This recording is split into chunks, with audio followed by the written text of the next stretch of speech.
Good morning, all the students. I'm Shivam Saxena, your political science teacher. In the previous module, we were discussing about in India, free and fair election was being adopted. So under that, we have discussed the first thing, that is universal adult franchisee that is being adopted in India, and as well as we have also discussed the points that cover under the contest. So on the same phrases, we will cover the next point, that is independent election commission. It also ensured that India is making a free and fair elections or not. तो पहली चीज़ हम लोग ने discuss कर ली थी. अब second we are going to discuss. Several effect has been made in India to ensure the free and fair elections. The most important of these is creation of an independent election commission. देखिए, if it is under the control of the government तो it might be a problems. ठीक है, अगर election commission या ECI जो है election commission of India अगर government के अंडर कंट्रोल होता तो गवर्नमेंट जिसकी बन जाती वो हमेशा बनी रहती. तो इसलिए इन कॉन्स्टिट्यूशन मेकर्स ने इस चीज़ को कंसीडर किया और इंडिया के गवर्नमेंट को उस राइट से हटा दिया जो उसको कंट्रोल कर सकता था और इंडिपेंडेंट इलेक्शन कमीशन बनाया. जैसे जुडिशरी इंडिपेंडेंट है वैसे ही इलेक्शन कमीशन भी इंडिपेंडेंट है. सुपरवाइज एंड कंडक्ट इलेक्शंस, यानी वो अपने इलेक्शन कमीशन बिल्कुल डिपार्टमेंट अलग है और वो सुपरवाइज और जो कॉन्टेस्ट इलेक्शन होता है वही कराता है. ठीक है, एक आर्टिकल 321 जो है that we are going to discuss. देखिए, article 324 of Indian constitution provide an independent election commission. ये नोट करने की चीज़ है कि कौन सी चीज़ किस आर्टिकल में है. सो इंडिपेंडेंट इलेक्शन कमीशंस का जो थॉट है या जो डिटेल है, it has been mention in this specific article, that is article 324. ठीक है, election commission for superintendent direct and control the electorals and conduct the election of India. ठीक है, यानी इट इज़ फ्री और वो सुप्रीम है, उसे किसी की डिमांड की और रिक्वायरमेंट की ज़रूरत नहीं है, ना ही फंड की ज़रूरत है, और वो जब चाहे इलेक्शन को कंडक्ट करा सकता है और किसी भी तरीके से. These word the constitution are very much important. They give the election commission a decisive role on the virtually everything to do with the election. ठीक है, the Supreme Court had agree with the interpretations of the Constitution. ठीक है, अब supreme court का क्या होता है कि अगर कोई भी है इलेक्शन कमीशन को कंप्लेन करता है तो उसके इंटरप्रिटेशन के लिए supreme court is ready to assist the election commission of India. There is a chief electoral office of every state. हर एक इलेक्शन कमीशन का जो इलेक्शन कमीशन का हाईएस्ट ऑफिसर होता है वो स्टेट्स में होता है. ठीक है, the election commission is not responsible for conducting the local body election. Local body election जो कंडक्ट करते हैं वो स्टेट इलेक्शन कमीशन करते हैं. जैसे प्रधान के इलेक्शन हो गए, वो आपका इलेक्शन कमीशन ऑफ इंडिया नहीं करता है, वो स्टेट इलेक्शन कमीशन करते हैं. जैसे state election commission of UP वो करेंगे. ठीक है, जो इलेक्शन कमीशन ऑफ इंडिया वो दो टाइप के इलेक्शन को कंडक्ट कराता है, वो आपके लोकसभा के पार्लियामेंट इलेक्शन और आपके स्टेट असेंबली इलेक्शन. ठीक है, The Election Commission of India can either be a single member or multi-member body. Till it 69 and Election Commission was single member just before. उसके बाद ये 2 election commissions were appointed. ठीक है, पहले election commissioner एक हुआ करता था लेकिन अब हमें इलेक्शन कमिश्नर 2 हैं.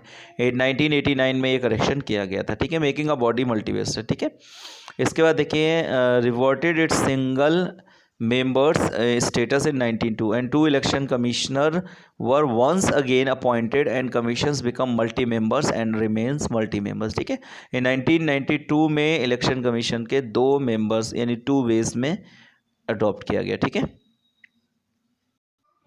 देखिए the chief election commissioner provides over the election commission but does not have more power than the other election commissioner. ठीक है, the CEC and the 2 election commission has equal power to take all the decision. ठीक है, तो this is all about कि कितने उसमें members होते हैं, क्या होते हैं. ठीक है, एक और चीज़ इंपॉर्टेंट है जो आप लिख लीजिए कि जो है उसकी रिटायरमेंट की एज होती है वो कितनी होती है. The constitution ensure the society of the tenures of CEE यानी चीफ इलेक्शन कमीशन की जो रिटायरमेंट की एज होती है, दे वर बी 6 years टर्म्स और कंटिन्यू टिल 65. ठीक है, 6 साल के बाद उनको रिटायर कर वो किया जाता है, उनका दोबारा से इलेक्शन होता है और 60 ईयर तक वो रिटायर्ड हो जाते हैं. ठीक है, the CEC can be removed before the expire of the terms. ठीक है, the president if both house of the parliament make such a recommendation with a special majority.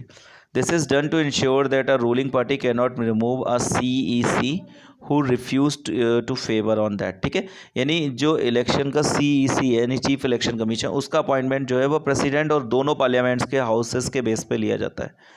इसलिए केवल जो रूलिंग पार्टी है वो इस बात पे नहीं कर सकती कि उन्हें इलेक्शन कमीशन कोई हटा दिया, जो चीफ इलेक्शन कमीशन है उसको फेवर नहीं किया गया। ठीक है, कुछ पॉइंट्स हैं, इनको बहुत ध्यान से पढ़ने की ज़रूरत है। जैसे देखिए, wide ranging of the function, कौन कौन से फंक्शन होते हैं। तो सबसे पहला है supervise and preparation of the up to date voters list. पहला है it makes every effort to ensure that the voter list is free and error free. ठीक है, पहला सबसे पहले voter list up to date होनी ज़रूरी है। सेकेंड है it also determine the timing of election and preparation of the election schedule। ठीक है, थर्ड है during the entire process the election commission has the power to take decision to ensure free and fair poll. यानी election commission के time पर सरकार और जितने भी अधिकारी हैं उन सब की पावर खत्म हो जाती है। केवल इलेक्शन के टाइम पर इलेक्शन कमीशंस के अधिकारियों की ही पावर होती है और उन्हीं की वही अपने मॉडल कोड ऑफ कंडक्ट को कंसीडर कराते हैं। ठीक है, इसके अलावा ये नहीं है कि भाई कोई और पावर इंटरफेयर करेगी। Election commission accordance recognitions to the political party and allots symbols of each. ठीक है, तो ये सब इलेक्शन कमीशन के जनरली पावर होते हैं। अब जो डिस्कस करेंगे हम लोग आगे, it is widely agreed that the election commission is more independent and assert how now that is till 25 years old। ये सब I think general things are there. अब हम डिस्कस करेंगे इलेक्टोरल रिफॉर्म्स। तो कैसे हमारे इलेक्टोरल में रिफॉर्म्स किए गए, बदलाव किए गए, वो हम डिस्कस करेंगे। देखिए, no system of election can ever be perfect and in actual election process there is a bond to be many flaws and limitations. Many democratic society has to keep searching for the mechanism to make election free and fairs to maximize। ठीक है, यानी बहुत सी parties बनाई गई हैं जो free और fairs को बनाएगी। No system of elections can ever be perfect. ठीक है, यानी अब कोई इलेक्शन का सिस्टम नहीं है तो वो परफेक्ट नहीं होगा।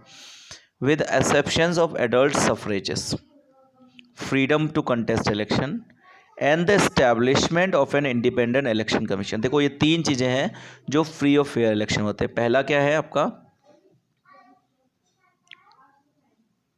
पहला इसमें है with acceptance of adult सफरेजेस।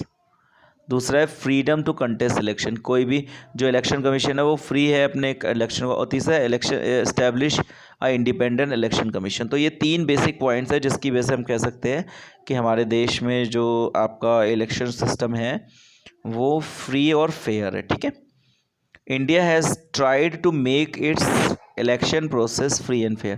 However, the experience of 66 years given rise to many suggestions for reforms। ठीक है, जो रिफॉर्म्स के लिए जो सजेशन है वो हम पढ़ने आ रहे हैं। जैसे are system of election should be changed from FTPP to the variants of PR। This would ensure that the party get seats as far as possible in proportion. यानी ये सजेशन दिया था कि हम जो है वो FATP को चेंज करके PR सिस्टम को शुरू कर लें। नेक्स्ट है there should be a special provision to ensure that at least 1/3 of the women election. फिर ये है जैसे वीमेन रिप्रेजेंटेटिव जो है वो सबसे कम होता है, तो इनको इंश्योर करने के लिए ये श्योरिटी दी जाती है कि कम से कम 1/3 जो है वो वीमेन को रिजर्वेशन दिया जाना चाहिए। But these all are the suggestions and they might be reformable. ठीक है, कि रिफॉर्म्स किया जा सकता है। Next, there should be a stricter provisions to control the role of money in electoral process. ठीक है, and the election expenses should be paid by the government out of the special fund. Election commission का जो खर्चा होता है वो एक special fund से आता है, तो ये कहा जाता है कि भाई उसका जो पेमेंट है वो गवर्नमेंट को किया जाना चाहिए। Candidate with any of the criminal cases should be वेरिट्स in contest of elections even if their appeal is pending before a court. यानी ये कहा जाता है कि कोई भी ऐसा कैंडिडेट है अगर उसको उसके अगेंस्ट कोई भी क्रिमिनल केस चल रहा है तो उसको डिवार कर देना चाहिए इलेक्शन से और वो इलेक्शन में कॉन्टेस्ट ना कर पाए। There should be complete ban on use of caste and religious appeal in the campaign. यानी किसी भी कैंपेन में रिलीजियस अपील और कास्ट से रिलेटेड अपील हो तो उसको पूरी तरीक़ों से बैन कर देना चाहिए। There should be a law regulate and functionings of the political party and to ensure that they function in a transparent and democratic manner. ठीक है। जितनी भी पॉलिटिकल पार्टी है उनके फंक्शंस को देखना चाहिए और ये शो करना चाहिए कि उनके फंक्शन या उनकी जो भी इतनी रैलीज़ हैं वो एक डेमोक्रेटिक मैनर में हो रही है या नहीं हो रही। तो these are the basic points that we have generally cover. और election commission should have a vigilance eyes to track all this kinds of things. ठीक है, thank you very much. This chapter has been completed. In the next video we'll start our next chapter. Thank you.